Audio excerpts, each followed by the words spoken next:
नहीं, मैं अपने कांग्रेस दल के नेतृत्व के प्रति आभार प्रकट करता हूं। एक बहुत बड़ी जिम्मेवारी उन्होंने मेरे कंधों पे सौंपी है और इस जिम्मेवारी के प्रति पूरे जोर और शोर से हम चुनावी मैदान में हम उतरेंगे और जीतेंगे। और इसीलिए मैं खुश हूं कि अब क्योंकि ये लिस्ट फाइनल हो चुकी है तो हम अपनी जो लक्ष्य है, हमारा जो मकसद है, वो अब तय हो चुका है और फिर कुछ ही दिनों के बाद हम अपनी रणनीति तैयार करेंगे। सर, कल गवर्नमेंट ने इम्प्लीमेंट किया है सीएए को, आप कैसे देखते हैं? क्योंकि असम में उसका प्रोटेस्ट हो रहा है, आप कैसे देखते हैं? देखिए, मुझे लगता है कि विशेष रूप से मैं उत्तर पूर्वांचल का हूं और उत्तर पूर्वांचल के संदर्भ में ये कहना चाहूंगा, मणिपुर के बाद ये दूसरा तमाचा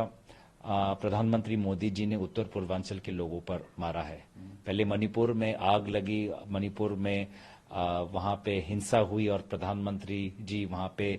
जाना भी वाजिब नहीं समझा। और दूसरी बात, जो असम में जो हमारे एक असम अकॉर्ड का एक स्पेशल कट ऑफ ईयर है 1971 का, उसका उन्होंने पूरा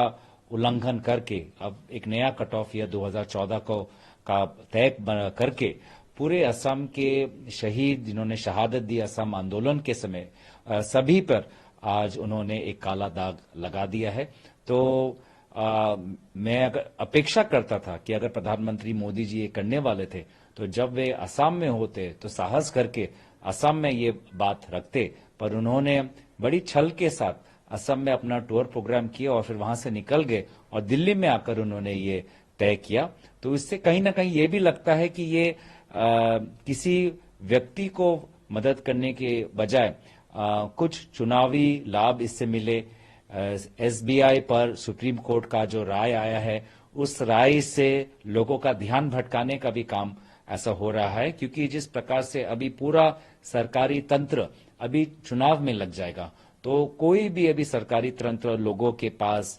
जो उनके आवेदन आएंगे या दस्तावेज आएंगे उनके पास अभी समय भी नहीं होगा। और ये कुछ नियम भी जो उन्होंने बनाए हैं, मुझे लगता है कि लोगों को बहुत असुविधा होगी। तो मुझे लगता है कि पूरी तरीके से पहला तो ये एसबीआई के जो राय आई है सुप्रीम कोर्ट की, उसका ध्यान भटकाने के लिए, और दूसरा कि ये मणिपुर के बाद उत्तर पूर्वांचल पर दूसरा इन्होंने एक काला दाग और हमको अपमानित किया है, और तीसरा उनको पता था कि कुछ गलत किया है, इसलिए कुछ दिन पहले असम में जब थे तब ये घोषणा करना उन्होंने